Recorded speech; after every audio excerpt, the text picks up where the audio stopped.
Okay, so welcome everyone. This is our Sunday night team huddle. It is Sunday, March 15th.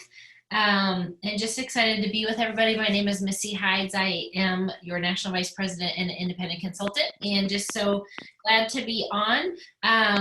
If you are watching this as a recording, this is probably a very unique huddle in that most of all of us, I think, on this call are in the US, and we are on a we're being asked to be socially distant, semi-quarantine. So it's an interesting time, and actually such a great time to have a business like Arbonne. But like I told my girls several times, I'm like, we're living in the midst of history. Really, this is going to be in history books. We'll get to tell our kids, grandkids about this someday down the road. And so with that, the one thing I did want to say is, let me mute everybody.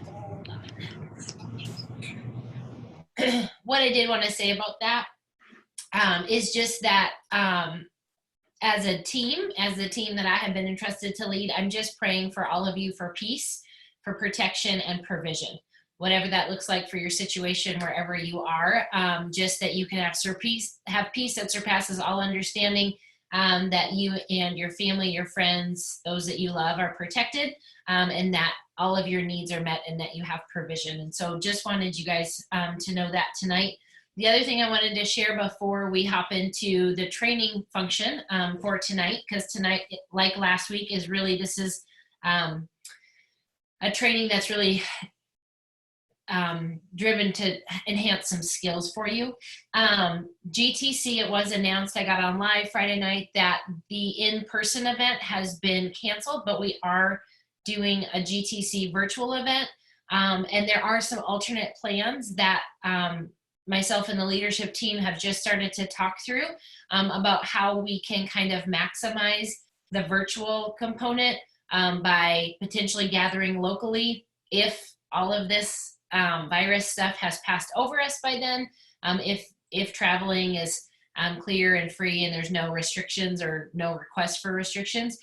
So just kind of know that we are chatting, we're coming up with ideas, and we really want to make this as fun as possible for everybody. So if you haven't yet signed up for the virtual ticket, you absolutely want to do that. Arbonne wants to make this our largest event, obviously, and just be able to connect virtually in a way that we never have before. And I can just tell you that the training, when you pay for the virtual ticket, you get to have the training for the next year in the source when you log on. At least that's how it's been in years past. And if you don't pay for the virtual ticket, you don't get access to these trainings. And these trainings are some of the best. And they're not only for your business, but also just training for your life in general, for your personal development, for just so many things. I mean, we've had story after story when we come back from GTC of what people were impacted by. And it's rarely is it like product knowledge training. It's about hearing someone's story, hearing someone overcome something, hearing just their own personal transformation because of this business relationships mentoring. And so the training is so worth every dollar that you're going to spend on that virtual ticket. Okay. So we'd really love to see everyone that has a consultant account within our nation get that virtual ticket so that you can be a part of that really large event. And then also that virtual ticket is also going to give you access to the I Want It All, which is the discounted price bundle package of new products that will be being launched. And I don't always remember the delay, and once I know these things, I will post them, but there's typically early purchase opportunity for those with a GTC ticket, and then those who don't have the ticket, they have to wait several days to be able to order the new product, okay? So those are the couple things I wanted to communicate. So tonight what we're gonna do is, this is a training on overcoming the objection, okay? And so this might be a good time or a good training where you can use the chat function to just participate, if you didn't send me a question, an objection, but you're like, I have one, or this is one I don't know how to overcome.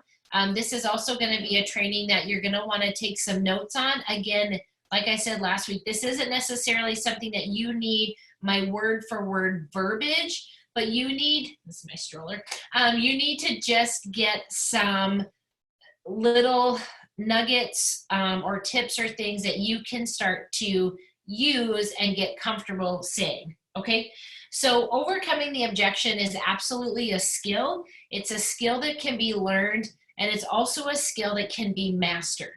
So I want you to know that it's not something that if you hear someone and they know how to overcome the objection, it's not because they have the gift of it, it's because they've practiced it, they've honed the skill, and it's something that everybody can absolutely learn to do. But it does take some time and it takes practice. And so the more asks you do, the more conversations you get in, the more objections you're going to face.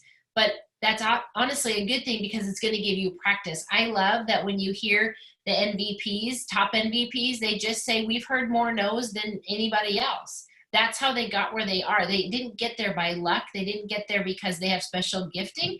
They've gotten there because they've asked more people. But that also means they've gotten more no's, right?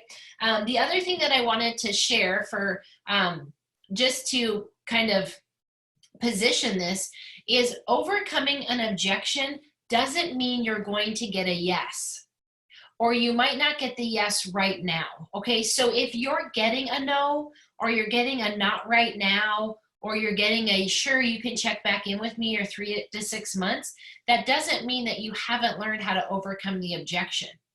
Overcoming the objection means that you have learned the skill of keeping the conversation going.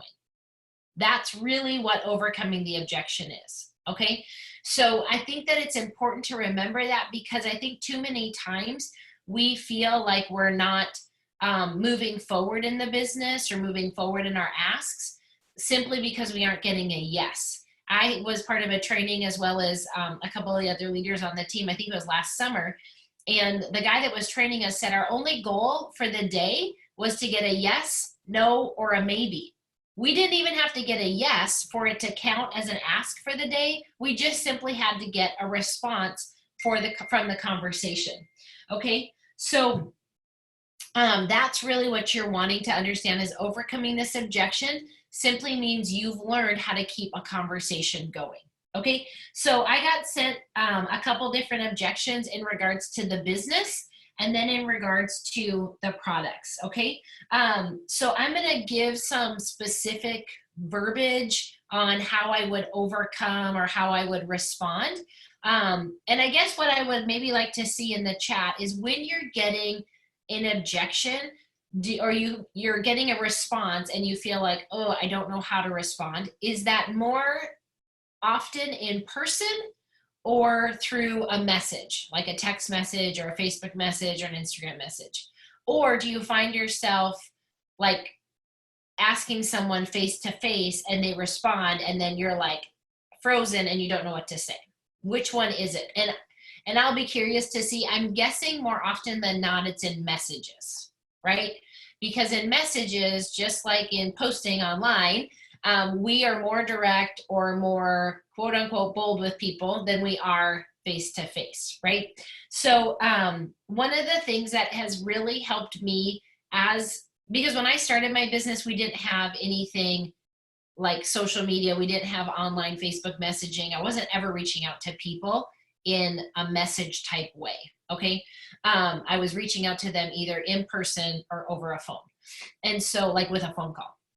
So one of the things that has helped me as we've moved more into asking people with messages is to always picture that message conversation, whether it's text or Facebook Messenger, to still be as if I was sitting across from them at Starbucks, or if I was standing with them in the grocery store, or if we were,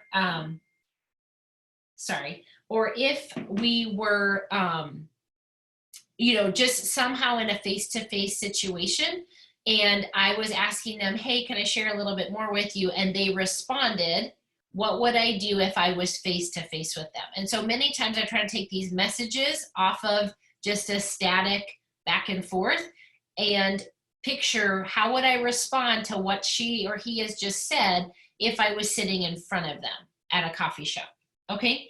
So as a general rule, there's some kind of overarching principles or tips that I want to give you in regards to overcoming the objection. The first is that there is a tool called Feel, Felt, Found. Feel, Felt, Found is really a simple tool to use and remember, and it goes like this. Someone says, I think the products are too expensive. You say, I can totally understand how you feel. And you empathize with them and you give them that permission to share what their objection is. So you say, I get how you feel. And then you can say, I remember that I felt that way too. Okay. And if you didn't feel that way, you don't have to lie and say, like, I felt that way, even though you're like, oh, I was buying, you know, brands that were more expensive than that. But you can say, I know many people have felt that way, right? So it's not a personal thing that you have felt. You can say, I know many people have felt that way. And then you can say, what I know that I found, or what they found was XYZ. Okay, so feel, felt, found, the 3 F's. It's a simple tool to remember and use and practice with. And again, you're going to practice this in your car while you're driving. You're going to practice this while you're washing dishes at your house. Just, these are the things that, and it's important too that you not only have this conversation silently in your mind, but you have to say it out of your mouth, right? Because I know that I can say a lot of things in my head, and then when I go to actually verbalize them out of my mouth with sound, I can get a little bit more tripped up. So that's where you'll practice this skill. Okay, so remember the feel, felt, found.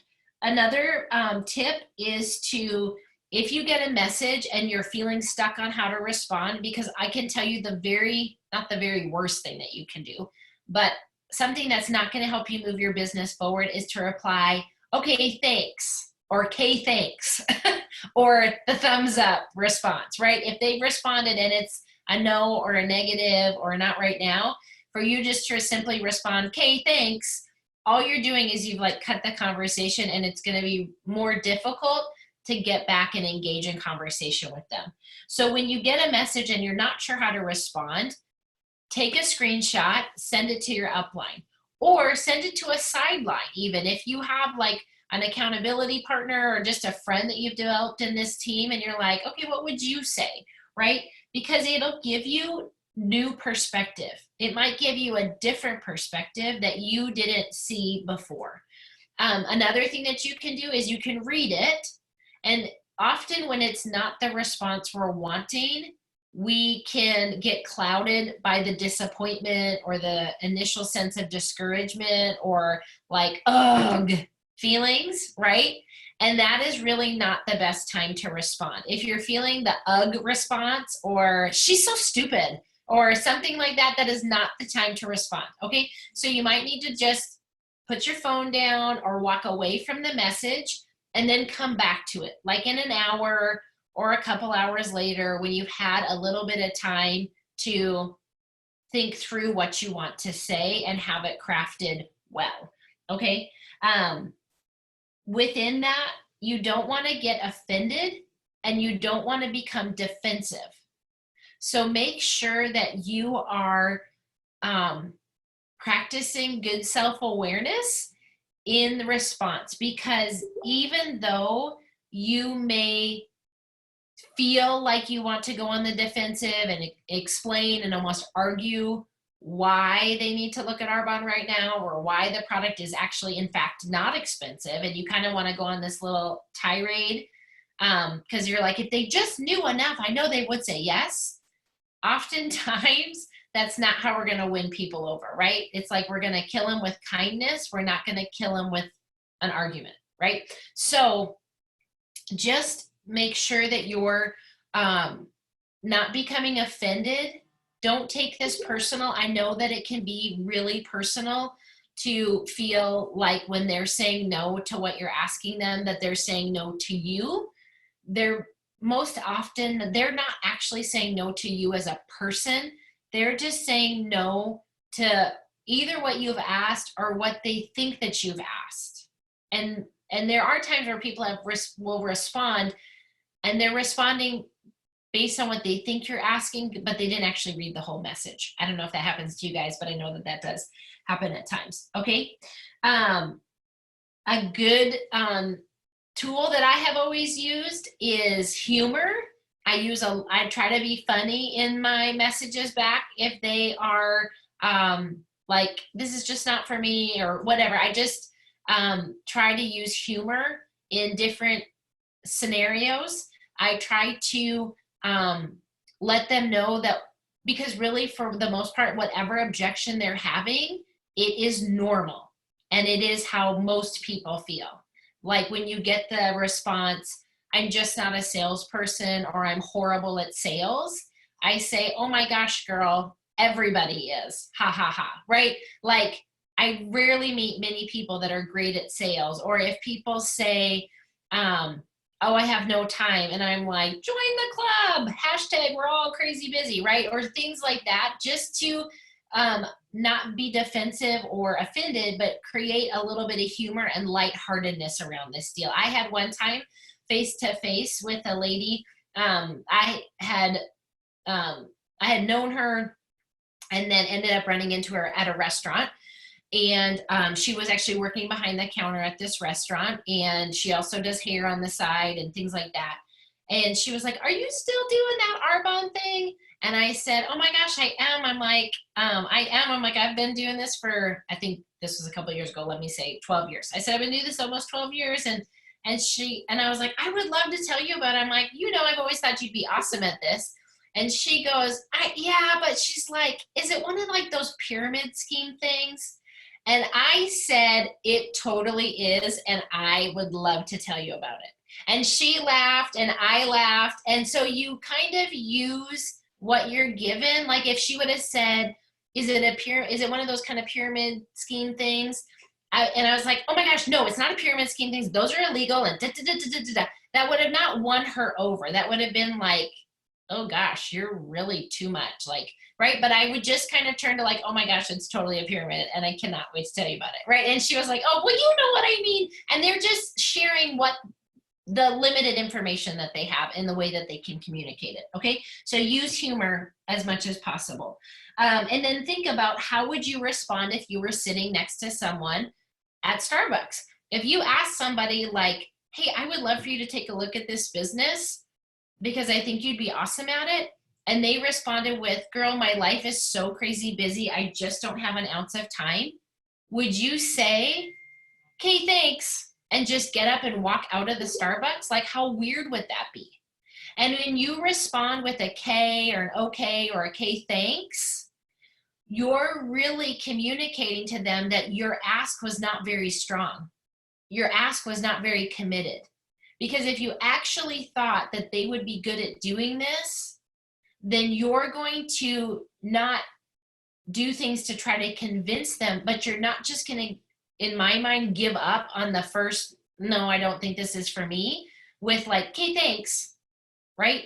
So you want to just have a little bit of some of these things playing into effect when you're going to respond. So I'm going to talk about the quick ones, the basic ones, that I don't have enough time, or I don't have enough money, or I'm not a salesperson. And I think there was a fourth one. Oh, I don't know enough people, right? And so the one about I don't know enough people, I tell them, you probably know more people than you realize, but it's totally fine if you feel like you only know 5 people right now.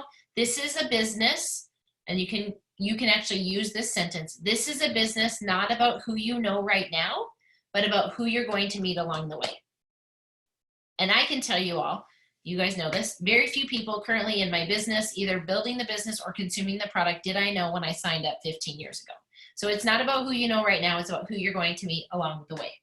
When they say that they don't have enough time, I start to ask questions about that. A lot of the times with objections, I'm looking to continue the conversations by asking them to tell me more. What do you mean about, like, you don't have enough time? When they say that, I'm like, and I'll say, I felt found. I totally understand how you feel. I know most people have felt that way. But what a lot of people in this business have found is that it's less time than they think that it is. It can be worked around their current schedule, that busy people are the best at this business. You can work this into the nooks and crannies of your day. And then when I really will drill it down sometimes is I will say, if I could show you how to build this business in just 5 hours a week, would you give me 15 minutes to show you how?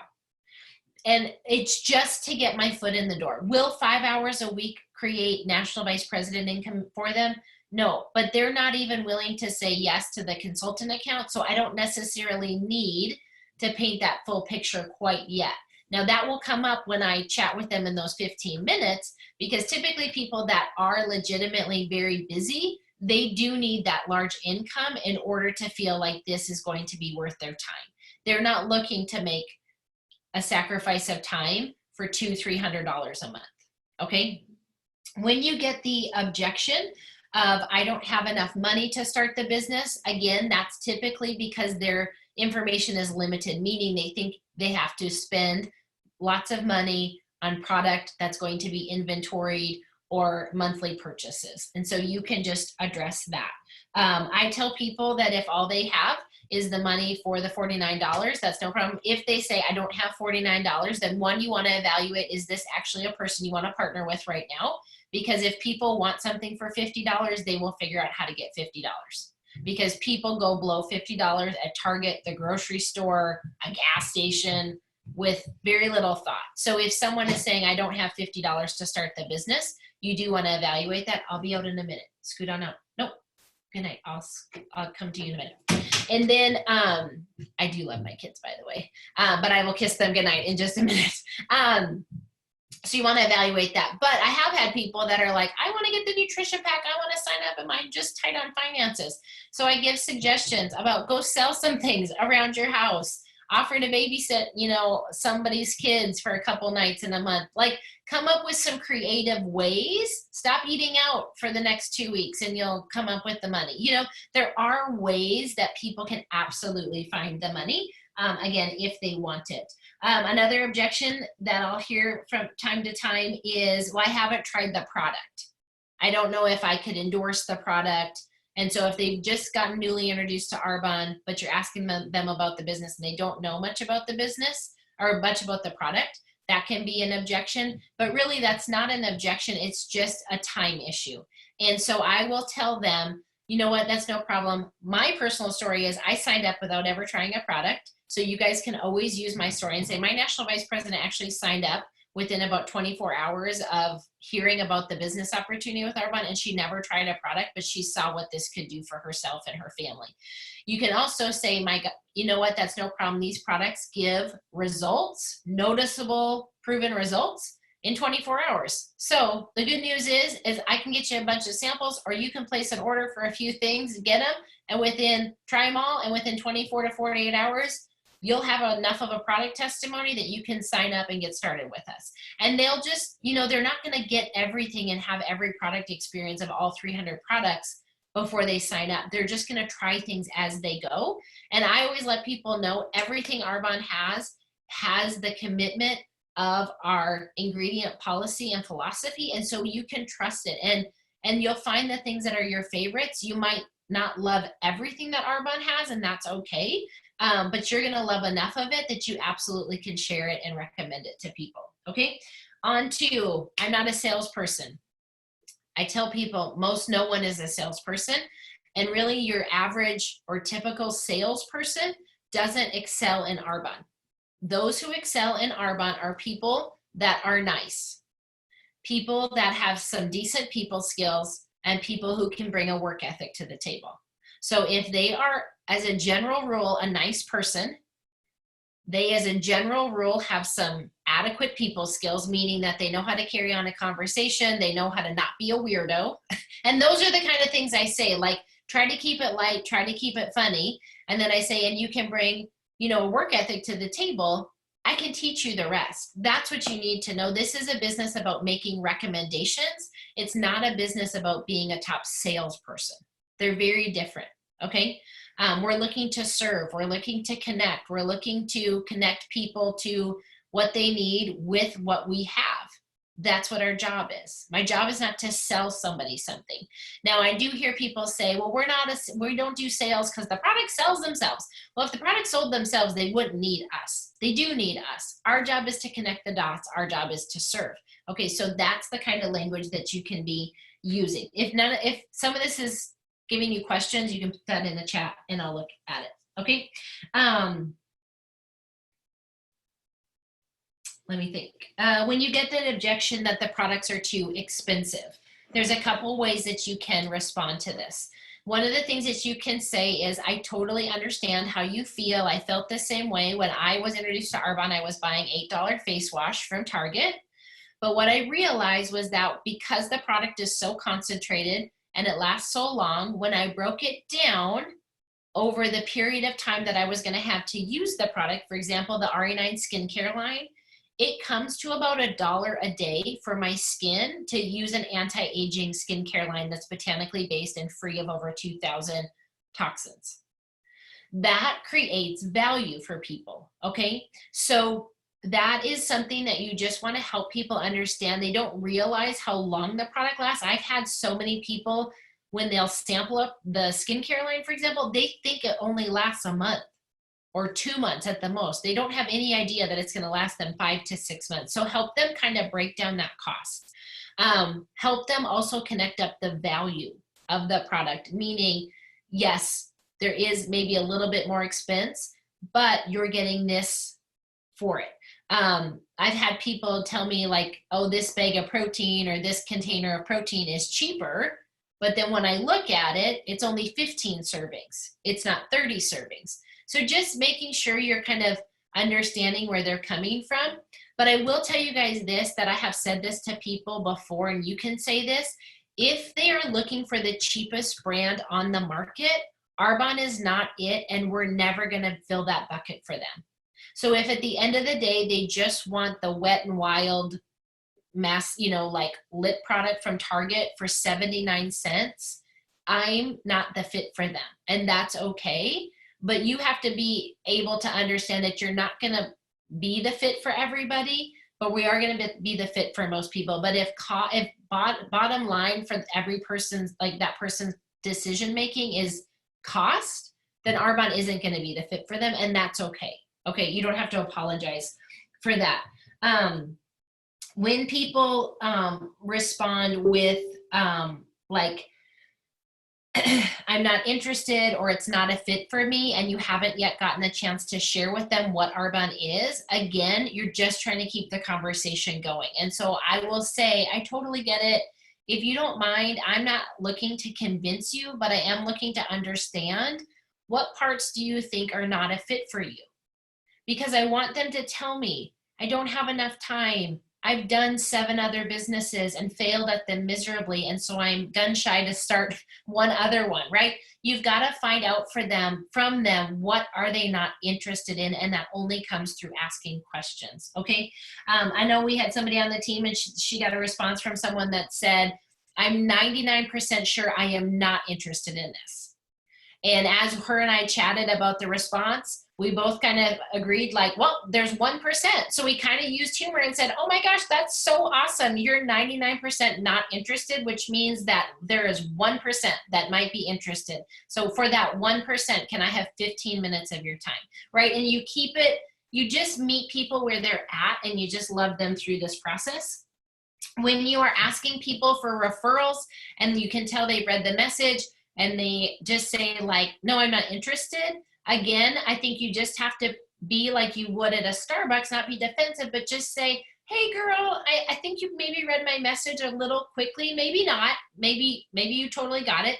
But I wasn't asking if you were interested. I was simply asking if you knew 3 people that I could sample some product to, or 3 people that you know who might be interested in learning a little bit more about clean living with clean products, right? So again, be willing to engage in conversation with people versus like, "Hey, thanks" responses.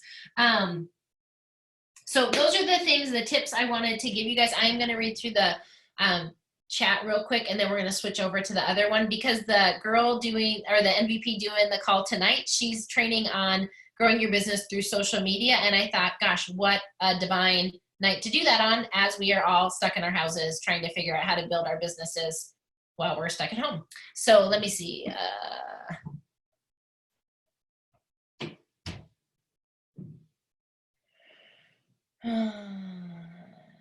Oh, ingredients due to, okay, ingredients or the EWG. Yes, Lori, this will take me a little bit of time to respond to. So let me do this. I'm going to type it up and I will put it when I post this call, because there is a good response you all need for the EWG, which is the Environmental Working Group. And people are like, Arvon has horrible ratings there. How do we overcome that? And I've got some answers for you all on that.